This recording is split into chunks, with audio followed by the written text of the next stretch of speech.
국내 코로나19 신규 확진자 수가 다시 10명대를 넘어섰습니다. 이번 황금 연휴 기간 용인 66번째 확진자가 이태원의 클럽 등 여러 곳을 방문한 것으로 알려져 집단 감염 확산 우려가 다시 커지고 있는데요. 코로나19 브리핑 고려대학교 역학대학 김정기 교수 전화로 연결돼 있습니다. 교수님 나와 계십니까? 네, 안녕하세요. 네, 안녕하십니까? 네, 지난 6일에 확진 판정을 받은 용인의 20대 확진자의 경우 이태원 클럽을 비롯해서 동선이 무척 컸습니다.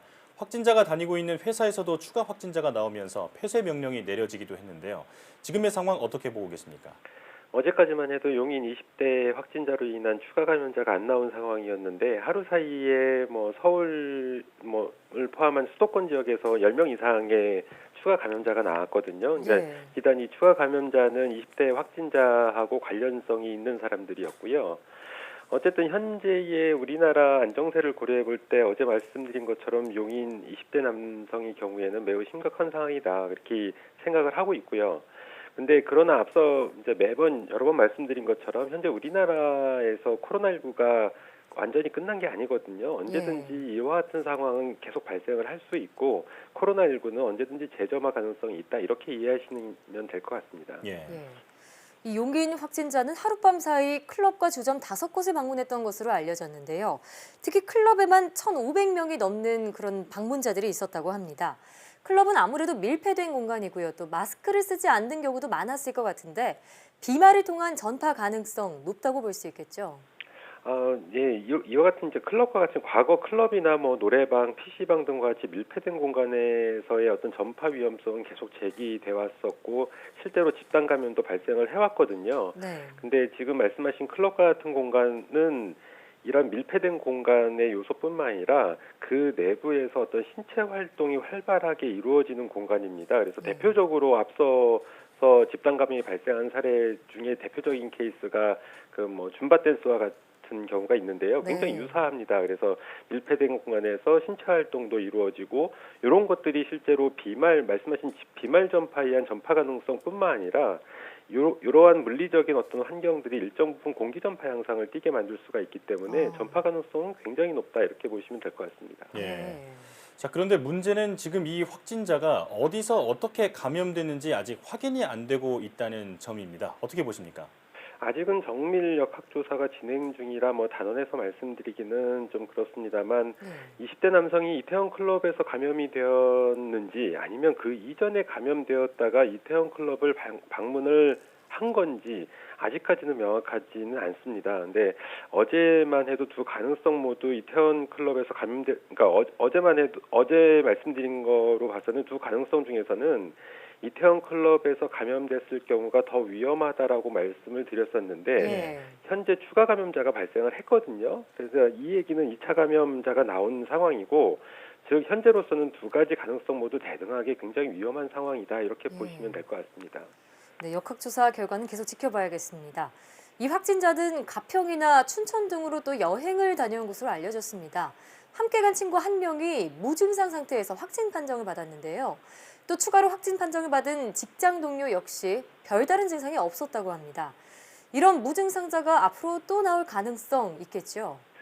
지금 말씀하신 이 20대 용인 20대 남성의 친구 이분이 지금 같이 이태원 클럽 가기 전 일정에서 여행을 같이 한 걸로 되어 있고요.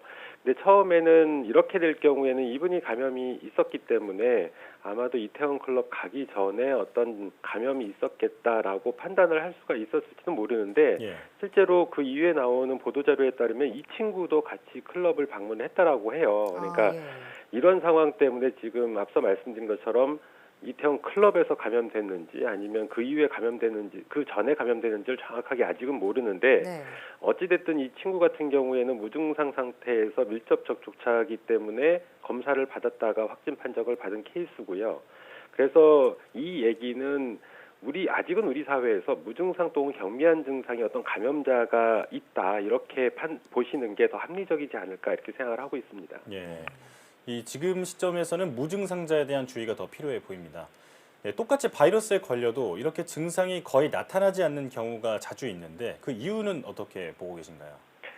그 이유는 그 코로나19의 전형적인 특징 중에 하나입니다. 지금 굉장히 미스테리한 특징이기도 한데요.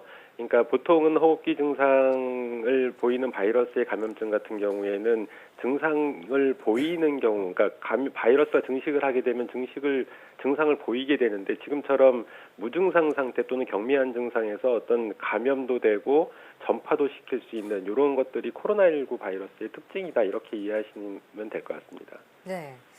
저 정말 여러 차례 강조를 했지만 아직은 안심할 때가 아닙니다. 생활 속 거리두기, 그러니까 생활 방역이 계속 잘 지켜져야 할 텐데요. 생활 방역이라고 해서 개인이 지켜야 할 위생 수칙이 완화된 건 아니잖아요. 이 부분 한 번 더 짚어주시죠. 지금 우리가 아직 코로나19가 완전히 끝난 게 아닌 상태에서 생활 속 거리두기로 좀 완화된 방역 대책으로 전환을 했거든요. 언제든지 말씀드린 것처럼 다시 재점화할 가능성이 있고 비단 이번 이태원 클럽 사태는 하나의 사례일 뿐이고요. 앞으로 등교 개학 이후에는 또 유사한 상황, 또 더 심각한 상황이 발생할 가능성은 충분히 있습니다. 그래서 우리가 앞으로 한동안은 이런 어떤 방역 지침에 따른 감염병 예방을 위한 어떤 개인 위생을 철저히 지켜야 된다 이렇게 판단을 하고 있습니다. 예. 자, 이제 주말입니다. 역시 이번 주말에도 많은 이동량이 예상이 되고 있는데 이 계속 개인 위생을 잘 지켜야 하는 등의 노력을 해야 할 것 같습니다. 이 어떤 그 수칙을 지켜야 하는 게 중요할지 당부의 말씀 부탁드리겠습니다.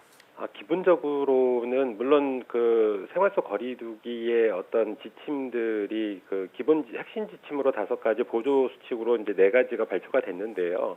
그 중에서 제가 보기에는 개인적으로는 가장 중요한 거는 마스크 착용은 굉장히 중요하다.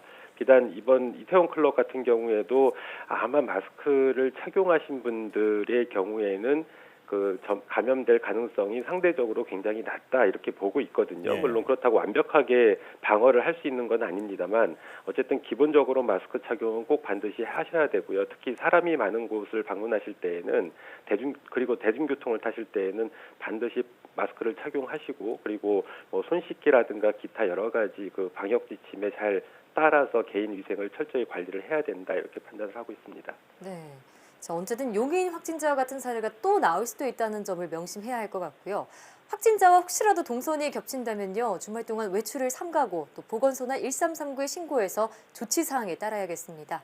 그래대구 약학대학 김정기 교수와 함께했습니다. 교수님 오늘 말씀 고맙습니다. 감사합니다.